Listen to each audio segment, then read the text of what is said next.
kabar baru? Alhamdulillah. Luar biasa. Allah. Ulangin lagi ya. Selamat pagi semua. Pagi. Apa kabar semuanya? Alhamdulillah. Luar biasa. Allah. Baik, terima kasih. Sudah pada sarapan semua belum? Belum. Yang belum kenapa? Gak bisa makan pagi, Pak. Oh, nggak bisa makan. Kalau makan pagi biasanya mual ya. Iya. Jadi suka racun, Pak. Oke, tetap semangat ya walaupun udah sarapan. Iya. Bentar lagi bulan puasa. Biasanya puasanya full nggak? Full bolongnya apa full puasanya? Mudah-mudahan di tahun ini kita full semua ya puasanya.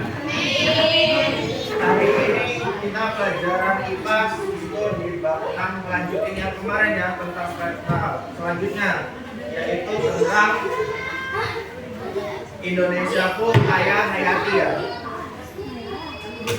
Sebelumnya kita nyanyi lagu bunga pada tahu semua kan? Udah. Ini kan tentang kayak bunga dan gugur terus kumpul ya. Kita simak videonya. Kita bisa nyanyi bareng-bareng, bisa nggak? Oh, bisa? Sambil berdiri atau sambil duduk aja? Tapi nyanyi semua ya. Kan ada liriknya di depan. Oke, bareng-bareng ya. Oke. Hello. Kelas 5B.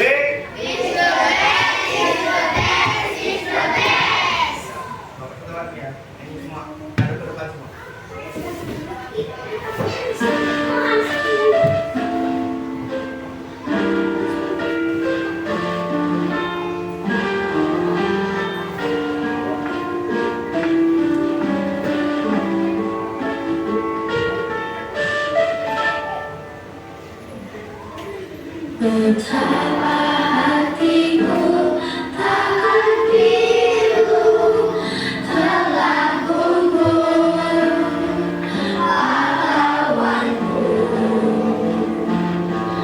Betapa hatiku kawan sendiri memberi tinggal sendiri. Siapakah kini bergiliran dan setia dan berwirai? Siapakah kini pahlawan hati membela bangsa sejati?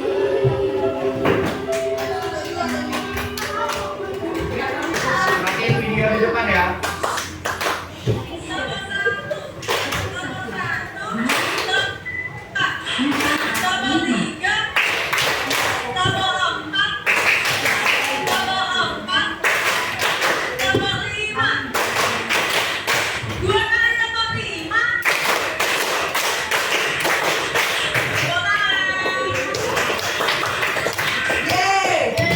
Ya udah, berarti udah pada tahu semua ya.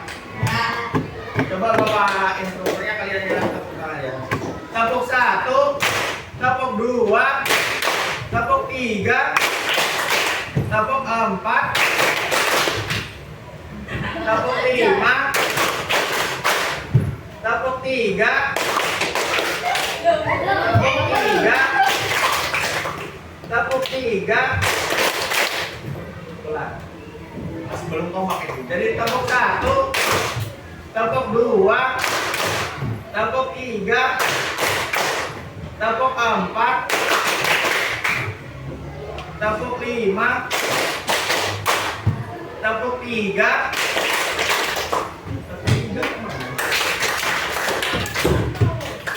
yang salah hukuman.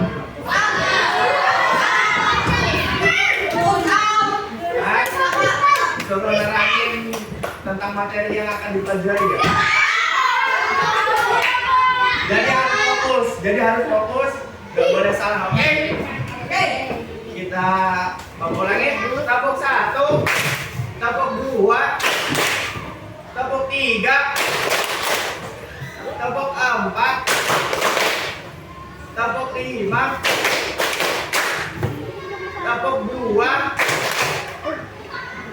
tabok 1, tabok 1, tabok 2, tabok 5, tabok 5 2 kali.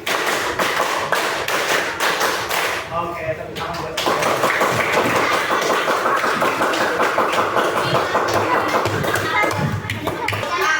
kemarin sama Ibu Solehanya dipasnya nyampe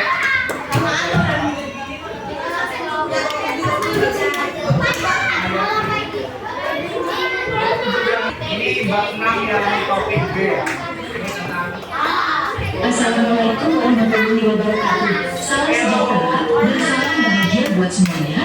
Video kali ini kita membahas pelajaran tugas bab 6 kelas 5 yang berjudul Indonesia Ku Kaya Raya. Topik di Indonesia Ku Kaya Hayatinya. Ayo kita simak videonya. Apa sih yang dimaksud dengan keanekaragaman hayati itu?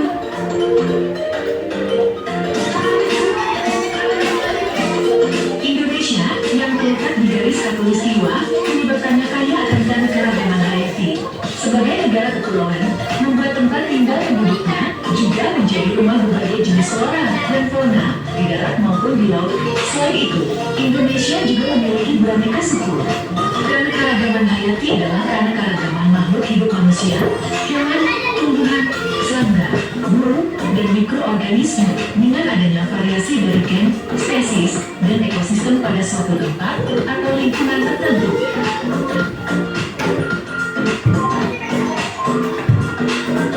Secara garis besar, keanekaragaman hayati ini dibagi menjadi 3 tingkat, yaitu keanekaragaman gen, keanekaragaman spesies, dan keanekaragaman ekosistem. Keanekaragaman hayati tingkat ekosistem merupakan salah satu tingkatan jenis keanekaragaman hayati yang cakupannya lebih luas dibanding dengan tingkat gen dan spesies. Keanekaragaman ini sangat penting bagi kelangsungan makhluk hidup.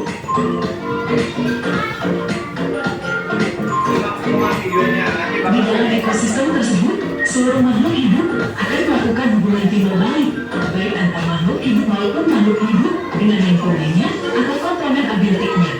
Contoh, keanekaragaman hayati tingkat ekosistem, ekosistem hutan tropis, ekosistem gulung, ekosistem laut, dan sebagainya. Masing-masing ekosistem mempunyai organisme tersendiri.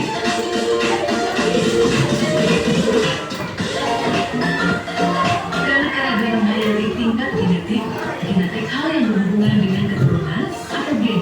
Sedangkan gen adalah bagian sangat kecil dalam tubuh kita yang membawa sifat keturunan.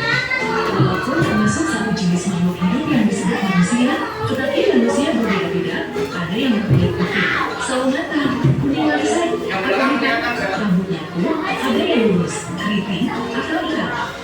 Walaupun dalam satu keluarga, perbedaan-perbedaan tersebut bisa ditemukan.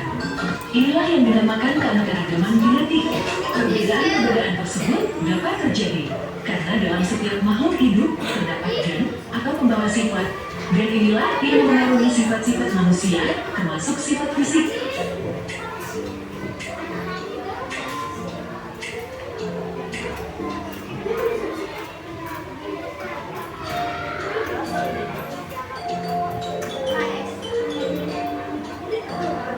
Manfaat keanekaragaman hayati antara lain: 1. Bidang ekonomi dalam bidang perdagangan hasil pertanian, peternakan serta pariwisata. 2. Bidang EPPEK untuk penelitian obat-obatan, untuk kemajuan bidang pertanian, peternakan, dan lain sebagainya. 3. Keanekaragaman hayati berperan penting untuk menjaga kelestarian lingkungan. Hal-hal yang mengurangi keanekaragaman hayati antara lain kebakaran hutan. Ada yang tahu keanekaragaman gen itu apa?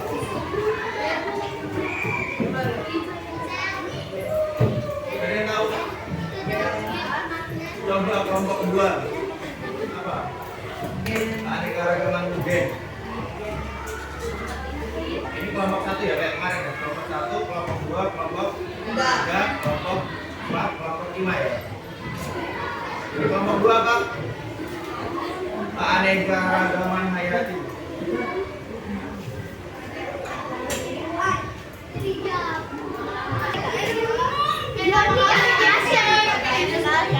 Perhatiin nomor satu itu ya. Nomor satu itu kondisi geografis. Jadi geografis itu kayak peta ya. Kalau di dalam video nomor satu itu tadi ada letak geografis. Itu tadi yang di belakang yang dibagi tiga. Jadi barat,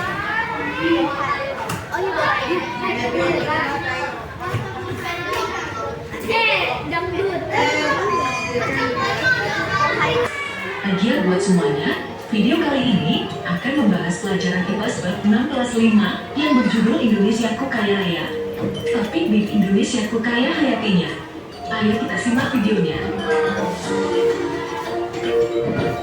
Apa sih yang dimaksud dengan keanekaragaman hayati itu? ini apa yang dimaksud dengan keanekaragaman hayati?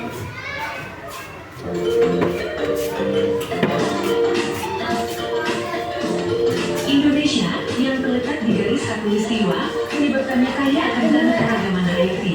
Sebagai negara kepulauan, membuat tempat tinggal penduduknya juga menjadi rumah berbagai jenis flora dan fauna di darat maupun di laut. Selain itu, Indonesia juga memiliki beraneka suku. Keanekaragaman hayati adalah keanekaragaman makhluk hidup manusia, hewan, tumbuhan, serangga, burung, dan mikroorganisme dengan adanya variasi dari gen, spesies, dan ekosistem pada suatu tempat atau lingkungan tertentu. Jadi keanekaragaman hayati adalah keanekaragaman makhluk hidup seperti manusia, hewan, tumbuhan. Ada yang tahu mikroorganisme itu apa? Mikroorganisme itu sejenis kayak kuman yang tak terlihat, itu namanya mikroorganisme. Manusia itu adalah hayati. Jadi hayati itu mencakup benda atau hewan-hewan yang hidup seperti tumbuhan. Tumbuhan hidup nggak sih? Jadi tumbuhan itu adalah hayat. Hewan hayati bukan? Hayati. Jadi kesimpulannya hayati adalah keanekaragaman makhluk hidup ya.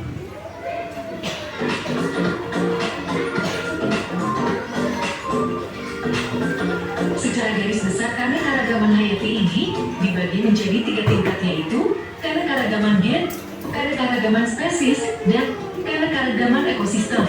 Keanekaragaman hayati tingkat ekosistem merupakan salah satu tingkatan jenis keanekaragaman hayati yang cakupannya lebih luas dibanding dengan tingkat gen dan spesies. Nih, ini ada 3 ya. Ada 3. Salah satunya adalah keanekaragaman hayati tingkat ekosistem. Itu adalah merupakan salah satu tingkatan jenis keanekaragaman hayati yang mencakup lebih luas. Jadi banyak ya dibandingkan dengan tingkat gen dan tingkat spesies. Keanekaragaman ini sangat penting bagi kelangsungan makhluk hidup, karena kalau nggak ada ekosistem berarti nggak ada lagi kehidupan di dunia ini ya. Keanekaragaman ini sangat penting bagi kelangsungan makhluk hidup.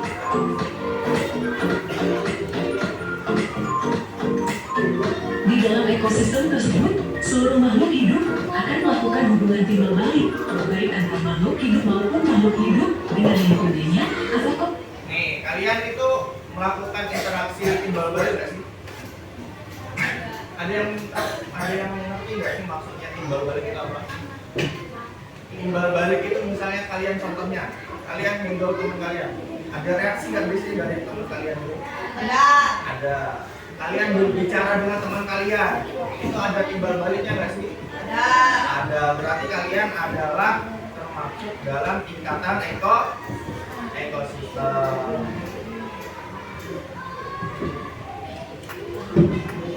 Nababiotiknya.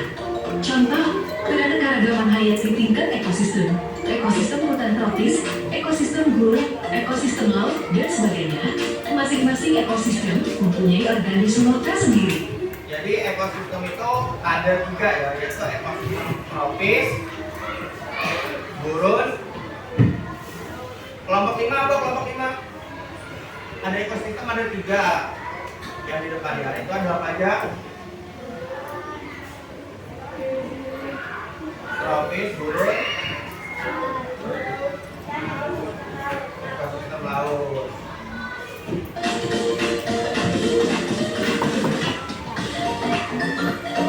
Keanekaragaman hayati tingkat genetik hal yang berhubungan dengan keturunan atau gen.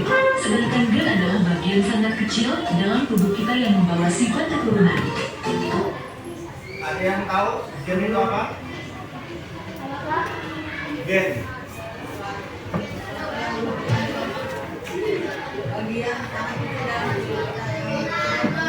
Ya, itu yang dari dalam uratnya itu yang disebut dengan sperma itu namanya gen. Kalau di dalam biologi itu namanya gen. Jadi itu yang dalam tubuh kita membawa sifat keturunan, karena tidak cuma manusia aja itu memiliki namanya cairan sperma, karena hewan-hewan itu juga mempunyai ya. Itu yang menyebabnya hewan-hewan tumbuhan itu mempunyai keturunan. Yang dimaksud dengan genetik, ada yang tahu genetik?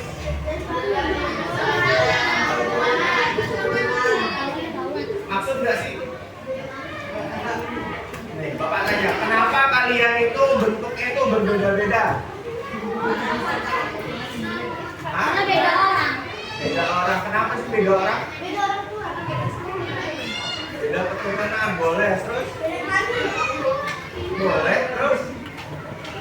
Ada yang hitam, ada yang putih, ada yang sawo mateng, ada yang hitam manis, ada yang rambutnya keriting, ada yang rambutnya lurus, ada yang ikal, ada yang rambutnya itu pirang, ya.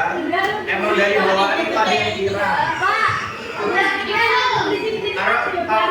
Kalau di luar negeri ada yang matanya warnanya biru, coklat, hijau ya. Itu kenapa sih ada beraneka ragam?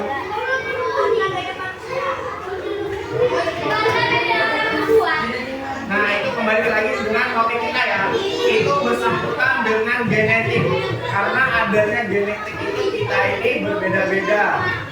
Yang mana genetik itu bermacam-macam yang bisa mengakibatkan perubahan bentuk. Jadi nggak setiap manusia itu genetiknya sama. Atau gen. Sedangkan gen adalah bagian sangat kecil dalam tubuh kita yang membawa sifat keturunan. Manusia, tetapi manusia berbeda-beda.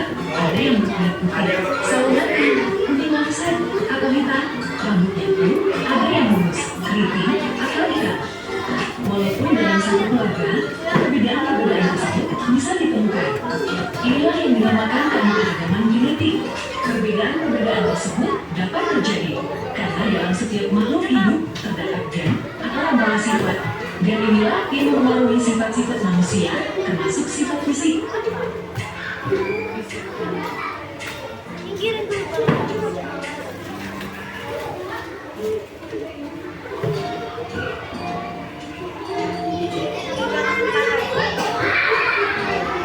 Manfaatkan keragaman hayati antara lain satu bidang ekonomi dan Nih ya, adik. Oke. Hello. Hello. Ya, ke depan sih.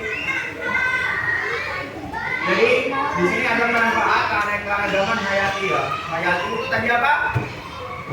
Bersangkutan dengan makhluk hidup. Itu ada manfaatnya nomor satu itu di bidang ekonomi. Dalam bidang perdagangan hasil pertanian, itu peternakan serta pariwisata. Itu adalah yang mendongkrak perekonomian kita ya.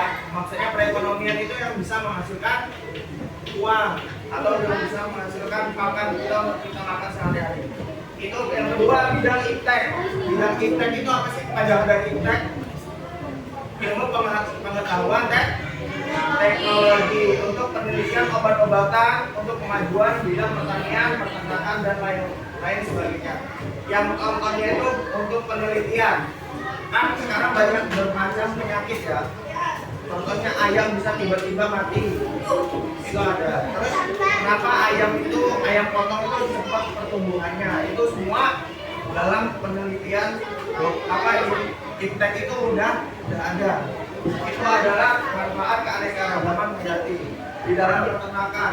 Sekarang kan udah banyak peternakan yang sukses. Jadi kita nggak susah lagi untuk mencari ayam potong atau sejenis ikan karena udah dibudidayakan. Kalau zaman dulu nggak ada yang namanya peternakan, itu nggak ada. Adanya kita mengambil sumber alam, yaitu ya kayak ikan kita harus mancing, ayam kita harus berburu, kita mau kambing kita harus berburu. Itu adalah perkembangan ya. Jadi yang selanjutnya keanekaragaman hayati berperan penting untuk menjaga kelestarian lingkungan. Pelestarian lingkungan. Jadi keanekaragaman hayati itu untuk menjaga kelestarian lingkungan. Kalau kita nggak ada hayati di dunia ini kayak mana? Hancur ya. Jadi nggak ada yang merawat lingkungan, itu bisa lama-lama hancur. Pohon beribu-ribu tahun makin membesar, jadi bisa penuh. Jadi kita harus melestarikan lingkungan kita. Selanjutnya ya.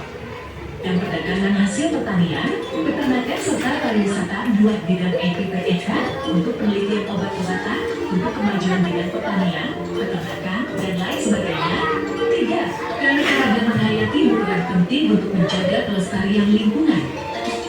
Hal-hal yang mengurangi keanekaragaman hayati antara lain kebakaran hutan, penebangan. Nih, yang penyebab pengurangan keanekaragaman hayati yaitu kebakaran. Yang kedua, penebangan dan pemburuan. Yang tiga, yang keempat, yang kelima,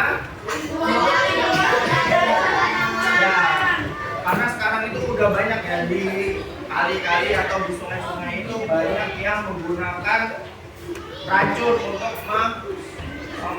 mengambil ikan ya. Itu menyebabkan kerusakan di dalam air. Terus penggunaan bom ikan itu biasanya terjadi di laut ya. Kalau di laut sana itu nelayan-nelayan itu pada ngebom laut. Itu yang mengakibatkan nanti berdampaknya itu ikan-ikan pada ngambang semua. Jadi itu nggak cuma ambil ikan yang mati, terumpu karang di dalam itu pada hancur. Terus bencana alam ini terjadi itu ada dua faktor, yaitu dengan hukum alam dengan ulah manusia. Penebangan dan perburuan liar itu adalah ulah manusia. Penebangan dan perburuan liar itu sekarang kalau hewan-hewan langka itu udah nggak boleh diburu lagi ya, karena untuk mempertahankan ekosistem. Penebangan pohon itu nggak boleh sembarangan sekarang. Pohon bisa kebakaran hutan. Itu adalah yang mengurangi keanekaragaman. Perburuan liar, bencana alam, penggunaan bom ikan, pembuangan limbah beracun misalnya ke laut atau sungai.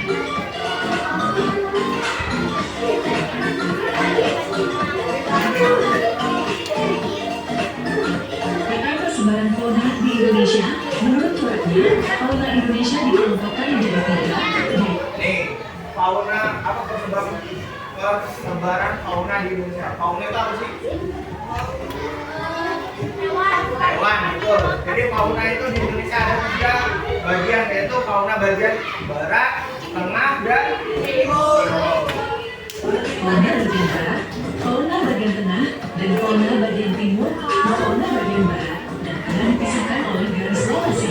Fauna bagian timur dan akan dipisahkan oleh garis lokasi.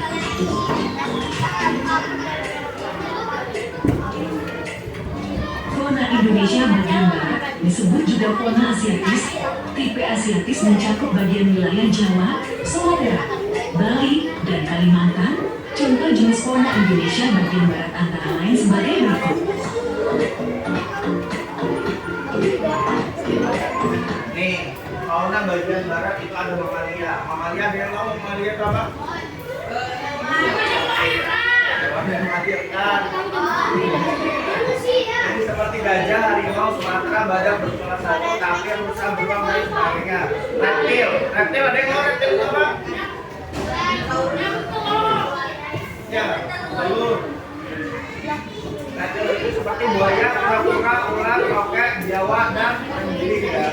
Burung seperti ada burung hantu, elang, lalat, merak, dan ilang. Ikan ada berbagai ikan tawar,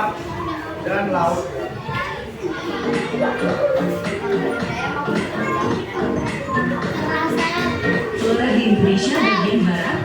Iklim ini membuat wilayah tersebut memiliki iklim yang curah hujannya tinggi sehingga tingkat kelembapannya basah. Bahkan wilayah ini memiliki curah hujan yang tinggi sepanjang tahun.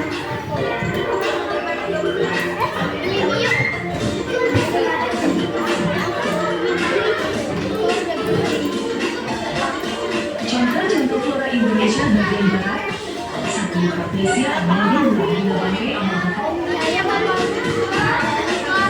Contoh-contoh flora Indonesia bagian barat. 1. Kaplesia amelia bunga bangkai amalgam. Tanaman 3. Pohon kenyanya 4. Merantip 5. Jati 6.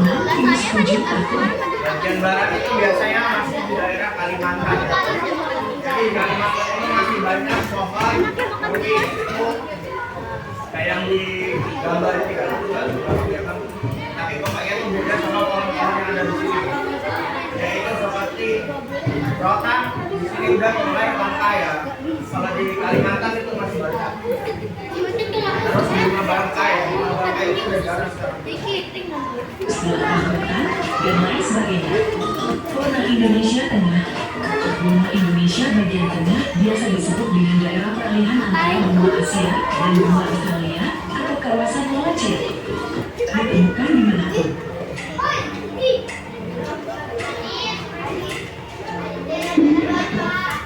Ada yang tahu ini fauna yang ada di Indonesia Tengah itu ada contohnya di Pulau Maluku, Sulawesi, Halmahera, Pulau Kecil, Nusa Tenggara dan Pulau Flores ya. Ini sekitaran Papua sana ya.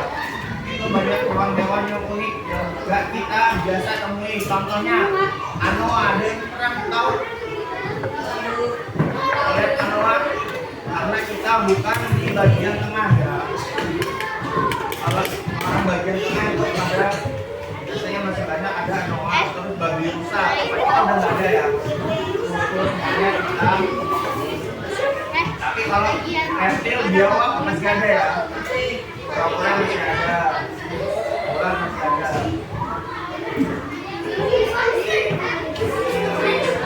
Flora di Indonesia Tengah dan Sabana. Flora di Indonesia Tengah, flora daerah peralihan kayu manis, kenari, Australia, sehingga disebut dengan Montok Gawasi. Benua Australia didominasi oleh hutan hujan tropis, hutan musim, dan hutan bakau di daerah pesisir, contoh, Matoa, Sana, Jati, Merbau, dan lain-lain.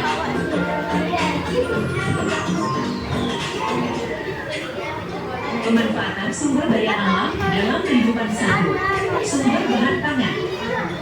Pemanfaatan sumber daya alam yang kedua sebagai bahan dasar obat-obatan alami. Pemanfaatan sumber daya alam yang ketiga sebagai bahan kosmetik, sebagai kantong lidah buaya dan serai. Ada yang ini contoh sumber daya flora itu ya untuk dijadikan kosmetik. Ada yang pernah coba Pak pakai lidah buaya buat rambut? Ada dampaknya nggak?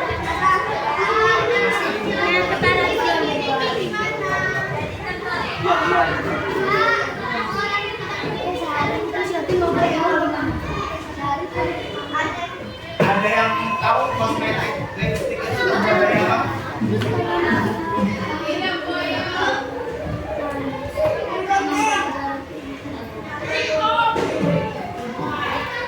Pemanfaatan sumber daya alam yang ketiga sebagai bahan kosmetik, sebagai kantong lidah buaya dan serai. Pemanfaatan sumber daya alam yang keempat untuk memenuhi kebutuhan sehari-hari. Untuk mengetahui kemampuan akan materi ini, ayo berlatih. Semangat mengerjakan. Sampai di sini dulu. Baik, udah ada yang mau ditanyain nggak tentang materi ini? Enggak. Kalau Bapak nanya, saya jawab semua nggak?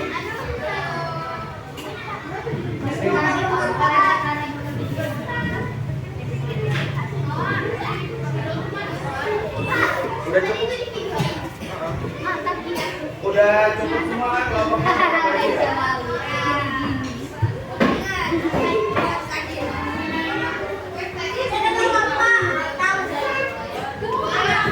Kayak biasanya, ini ini di sini ada lembaran tugas kelompok ya. Kelompok.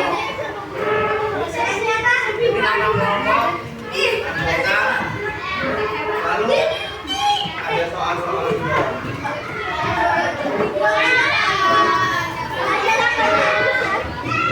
Ya.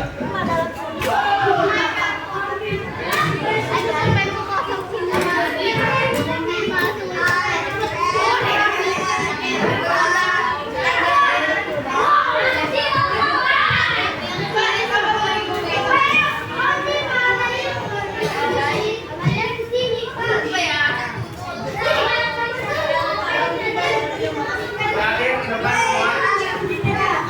Hello. Hello.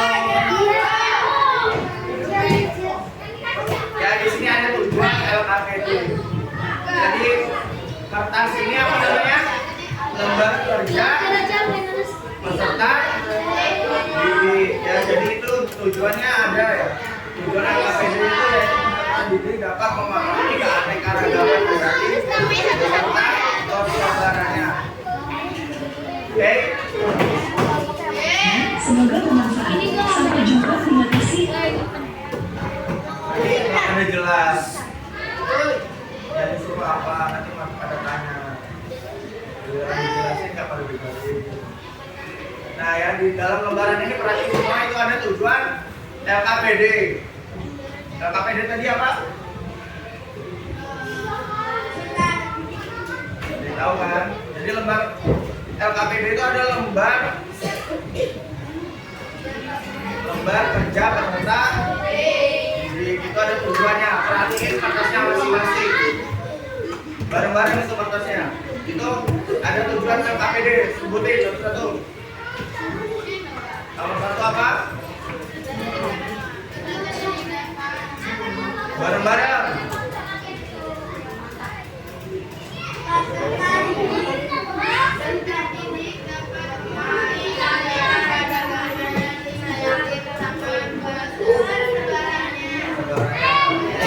Nomor dua, peserta didik dapat mengidentifikasi keanekaragaman hayati yang ada di daerahnya. Yang ketiga, peserta didik dapat menganalisis manfaat dari memiliki keanekaragaman hayati. Itu di bawahnya ada petunjuknya ya. Mulailah bekerja dengan membaca basmalah. Basmalah. Jadi tulis nama pada lembar LKPD dengan benar. Nomor 3, tulis hari dan tanggal pengerjaan LKPD dengan cepat. Jawablah pertanyaan yang lebih mudah ke yang sulit menurut pendapatmu. Periksa kembali jawabanmu apabila telah selesai.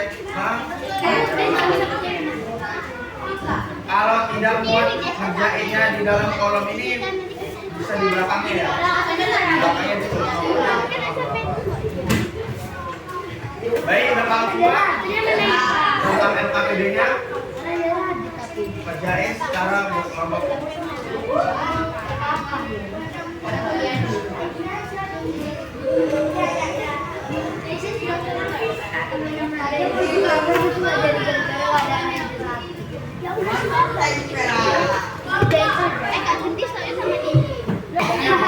Ngambil dari nama-nama hewan kayak yang ada di depan tadi.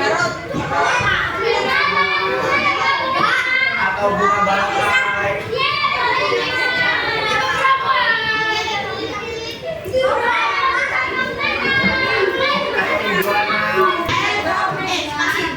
Kerjain masing-masing.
maju lagi. Sedikit lagi. Ya udah perhatiin yang di depan. Yang muda duduk. Perhatiin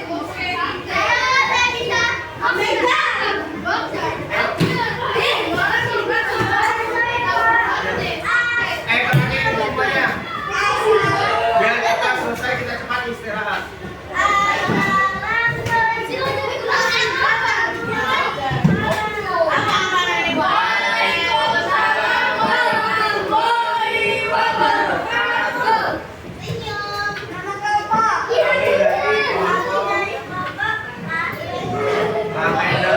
Terus nama kelompoknya.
Tepuk tangan buat temannya.